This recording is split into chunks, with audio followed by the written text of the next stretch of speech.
한 주간의 여론을 정확하게 짚어주는 폴리스코어입니다. 지난주 정치권을 들썩이게 했던 건 윤석열 대통령과 한동훈 국민의힘 비상대책위원장의 이른바 사퇴 논란이었습니다. 지난 21일 이관섭 대통령실 비서실장이 한 위원장에게 직접 사퇴하라는 대통령실 입장을 전했다는 소식과 함께 논란이 불거졌는데 이틀 뒤 23일 충남 서천에 있는 한 시장의 화재 현장에서 이 둘은 전격적으로 만나 갈등을 봉합하는 모양새를 보였습니다. 이를 두고 이준석 개혁신당 대표는 특검 문제를 마무리하려는 약속 대련이 아니냐라고 비판을 하기도 했는데 당사자들은 이후에 확전을 좀 자제하고 있는 모양새입니다. 과연 갈등은 정말 봉합이 됐을까요? 아니면 또 다른 갈등이 기다리고 있을까요? 네, 윤 대통령과 한 위원장의 최근 뉴스 댓글 여론을 한번 분석을 해봤습니다. 먼저 보도량부터 보고 가겠습니다.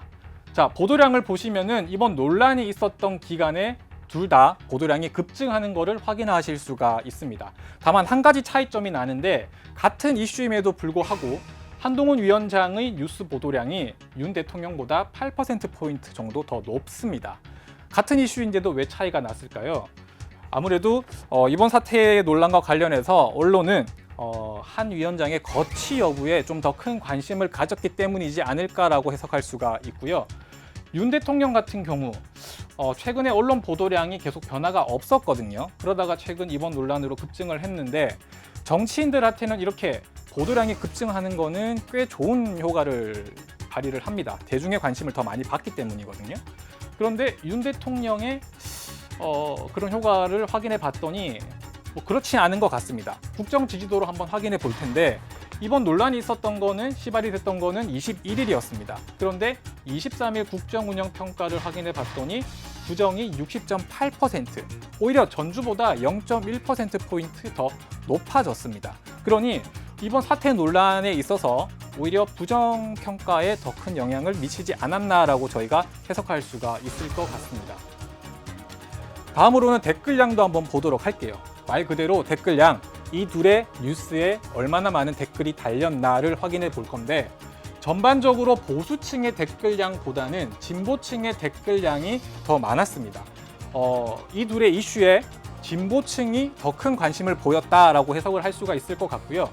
다음으로 추이를 한번 볼 텐데 보통 댓글 작성률은 보도량에 비례해서 그래프가 그려지게 됩니다.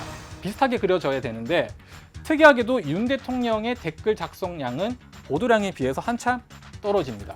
한 위원장 같은 경우는 오히려 더 상승을 한 것을 확인할 수가 있거든요. 이걸 어떻게 해석할 수 있을까요? 이걸 해석을 해보면은 한 위원장 같은 경우는 최근에 언론과 그리고 대중 모두로부터 큰 관심을 받고 있다라고 우리가 해석을 할 수 있을 것 같습니다. 마지막으로는 공격성, 자, 악플을 한번 볼 건데요. 이 둘의 뉴스에 얼마나 많은 사람들이 악플을 달았는지를 한번 체크를 해봅니다. 자, 이 둘을 한번 정치 성향으로 비교를 해보면 댓글량은 진보가 더 많았지만 악플량은 보수층이 더 평균적으로 더 높게 나옵니다. 그리고 추이를 한번 볼 건데 추이는 윤 대통령과 한 위원장 모두 비슷하게 갑니다. 운명 공동체 같은 성격으로 우리가 해석을 할 수가 있을 것 같습니다. 욕을 먹어도 같이 먹는다는 거죠.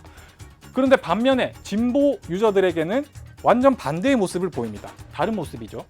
윤석열 대통령의 악플이 높아질 때 한 위원장의 악플은 떨어지고요. 그리고 윤 대통령의 악플이 떨어질 때 한 위원장의 악플은 오히려 상승을 합니다.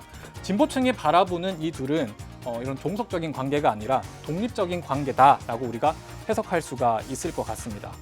자, 과연 앞으로는 또 이 둘의 관계 어떻게 될까요? 말 그대로 갈등이 봉합이 됐을까요? 아니면 또 다른 갈등이 기다리고 있을까요? 계속해서 폴리스코어를 통해서 확인해 보시길 바랍니다. 이상 폴리스코어였습니다.